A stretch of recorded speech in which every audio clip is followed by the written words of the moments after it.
இயேசுவின் சுவிசேஷத்தை பற்றி பேசுகிற இந்த வார்த்தைகளை ஒருவன் ஏற்றுக்கொள்பவனாயிருந்தால் அவன் கிறிஸ்துவின் ஜீவ வாசனையை பெற்றுக்கொள்கிறான்.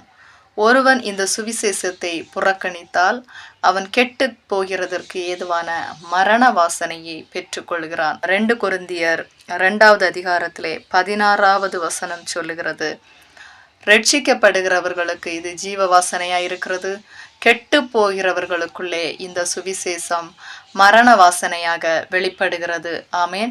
இதில் நீங்கள் எதை தெரிந்து கொள்ளப் போகிறீர்கள்? நான் சொல்கின்றதான இந்த வசனம் சுயமாய் இராமல் தேவனுடைய வசனமாய் இருக்கிறது. கர்த்தருடைய வார்த்தையை முன்னிட்டு ஆமேன் பேசுகிறோம்.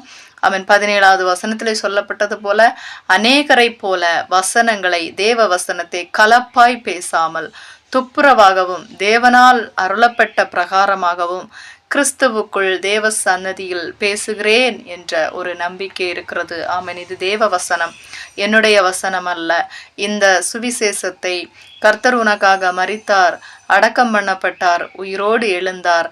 அதே போல அதை நம்புகிற உன்னையும் தேவ சன்னதியில் கிறிஸ்துவுக்குள்ளாக உன்னை மாற்றுவார் என்ற இந்த நற்செய்தியை ஜீவன் தருவார், உனக்கு மறு வாழ்வளிப்பார் என்கிறதான இந்த நல்ல செய்தியை நீ கேட்டும் இதை நீ ஏற்றுக்கொள்ளாமல் இருந்தால் ஆமேன், அது உனக்கு ஒரு மரண வாசனையாக வெளிப்படுகிறது.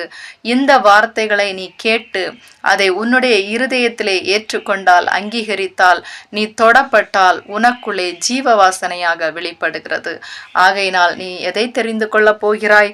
கெட்டு போகிறவர்களுக்குள்ளே மரண வாசனையாகவும் ரட்சிக்கப்படுகிறவர்களுக்கு ஜீவ வாசனையாகவும் வெளிப்படுகிறது. இந்த ஜீவ வாசனையான தேவனை ஏற்றுக்கொள்ளுங்கள்.